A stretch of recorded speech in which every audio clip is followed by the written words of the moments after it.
అయ్యా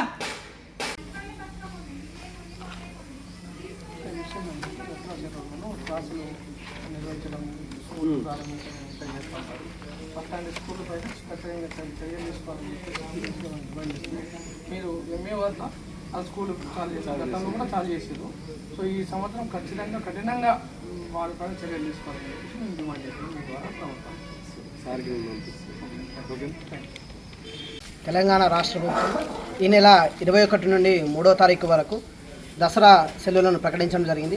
ఏదైతే ఆర్మూర్ డివిజన్ కావచ్చు, ఆర్మూర్ టౌన్లో ఉన్నటువంటి కొన్ని ప్రైవేటు మరియు కార్పొరేట్ స్కూళ్ళల్లో వాళ్ళకి ఇష్టానుసారంగా 10th క్లాస్ వాళ్ళకు కావచ్చు, లేదంటే 9th క్లాస్ వాళ్ళకు ఎగ్జామ్లు కండక్ట్ చేస్తూ ఉన్నారు. గతం నుంచే హాలిడేస్లను అసలు హాలిడేస్ అనేటివి లేకుండా కూడా చేస్తున్న కొన్ని ప్రైవేట్ కావచ్చు, కార్పొరేట్ స్కూళ్ళు కూడా ఉన్నాయి. అంటే విద్యార్థులకు ప్రభుత్వం ఇచ్చినటువంటి సెలవులను కూడా పక్కన పెట్టి వీళ్ళకి ఇష్టానుసారంగా వీళ్ళకి నచ్చిన రీతిలో ఎగ్జామ్లు కండక్ట్ చేసుకుంటూ క్లాసులు నడిపిస్తూ ఉన్నారు. అట్లాంటి వాటిపై స్కూళ్ళపై చర్యలు తీసుకోవాలని మేము పీడీఎస్ డిమాండ్ చేస్తున్నాం. ముఖ్యంగా ఏంటంటే ఇక్కడ ఉన్నటువంటి ఎంఈఓ సార్ గారి పర్యవేక్షణ లేకపోవడం లోపం వల్లనే ఇదంతా జరుగుతూ ఉన్నదని మనకు అర్థమవుతూ ఉన్నది. ఎందుకంటే ఎంఈఓ సార్ గారు ఇప్పటివరకు కూడా ఈ స్కూళ్ళు చాలా ఉన్నాయి సార్ అని మేము ఇంటిమేషన్ ఇచ్చినా కూడా సార్ కూడా ఇప్పటివరకు వాటికి విజిట్ చేయకపోవడం, వాటికి షోకాస్ నోటీసులు కూడా ఇవ్వలేని స్థితిలో మన సార్ ఉన్నాడు. వెంటనే సార్ అన్న మేలుకొని ఇప్పటి నుంచి అన్న ఇట్లాంటి పునరావృతం కాకుండా ఏవైతే స్కూళ్ళు చాలా ఉంటాయో వాటిపైన కఠినంగా చర్యలు తీసుకోవాలా, లేదంటే వీలైతే వాటిని సీజ్ చేయాలని మేము పీడీఎస్ డిమాండ్ చేస్తున్నాం. లేదంటే ఖచ్చితంగా దీన్ని ఉద్యమం ఉధృతం చేస్తాము. అట్లనే ప్రైవేట్ కావచ్చు, కార్పొరేట్ యాజమాన్యాలకు మేము ఒకటే డిమాండ్ చేస్తున్నాం, మీరు అన్ని స్కూళ్ళను బంద్ చేయాలా, అట్లనే మీ స్టాఫ్ను కూడా పిలిపించుకోవద్దని మేము డిమాండ్ చేస్తున్నాం. లేదంటే ఖచ్చితంగా మీ స్కూల్కి వస్తాం, మీ స్కూల్కి వచ్చి మీ స్కూల్ని బంద్ చేసేదాకా మేము పోరాడతామని హెచ్చరిస్తున్నాం. పీడీఎస్యు ఆర్మూర్ ఏరియా కమిటీ ఆధ్వర్యంలో ఏదైతే రాష్ట్ర ప్రభుత్వం ఈ నెల 21 నుంచి వచ్చే నెల 3వ తేదీ వరకు దసరా సెలవులను ప్రకటించడం జరిగింది.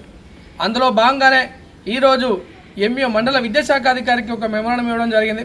ప్రధానంగా గత సెలవుల్లో కూడా ఇక్కడ ఉన్నటువంటి కార్పొరేట్ స్కూలు, ప్రైవేట్ స్కూళ్ళు వారికి సంబంధించిన వారికి రీతిలో క్లాసులు ప్రారంభించుకోవడం, క్లాసులు బోధించుకోవడం జరిగింది.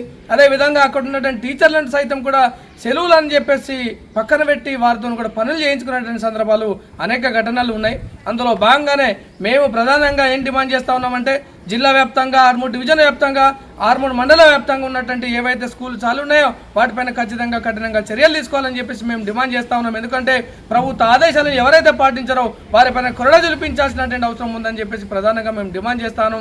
అందులో భాగంగానే మొన్న నుంచి చూస్తూ ఉంటే కొన్ని కార్పొరేట్ స్కూళ్ళలో ఈరోజు సెకండ్ సాటర్డే బంద్ అని చెప్పేసి కూడా ఈరోజు పాటించకుండా వారి ఇష్టం వచ్చిన పద్ధతిలో క్లాసులు బోధించుకుంటూ టీచర్లను పిలిపించుకుంటూ వాళ్ళ పనులు చేయించుకున్న పరిస్థితి ఈరోజు ఒకవైపు ఆర్మూర్లో టౌన్లోనే కొనసాగుతున్నాయి. దీనిపైన కఠినంగా చర్యలు తీసుకోవాలని చెప్పేసి మేము డిమాండ్ చేస్తున్నాం. ఇట్లాంటి ఘటనలు జరుగుతూ ఉన్నాయంటే ఎంఈఓ గారి పర్యవేక్షణ లేకపోవడం వల్లనే, ఎంఈఓ వాళ్ళకి అండగా ఉంటున్నారనేటువంటి ఇవన్నీ అంశాలు మాకు వస్తూ ఉన్నాయి. కాబట్టి ఎంఈఓ గారు ఇకనైనా మేలుకోవాల్సినటువంటి అవసరం ఉంది. ఇకనైనా ఇట్లాంటి జరిపేటువంటి పాఠశాలను నిర్వహించేటువంటి స్కూళ్ళలో కూడా బంద్ ఉన్న టైంలో నడిపేటువంటి స్కూళ్ళ పైన చర్యలు తీసుకోవాలని చెప్పేసి మేము డిమాండ్ చేస్తూ ఉన్నాము. ఇకనైనా ఏదైతే సెలవులు ఏవైతే ఉన్నాయో ఆ సెలవులు ఖచ్చితంగా పాటించాలని చెప్పేసి మేము డిమాండ్ చేస్తా ఉన్నాం. లేని పక్షంలో ఎక్కడైనా స్కూల్ చాలు చేసినా, ఎక్కడైనా టీచర్ని పిలిపించి ఎక్కడైనా పనులు చేయించినా ఖచ్చితంగా పీడీఎస్ అడ్డుకుంటుందని చెప్పేసి కూడా ఈ సందర్భంగా మేము వారిని హెచ్చరిస్తా ఉన్నాం.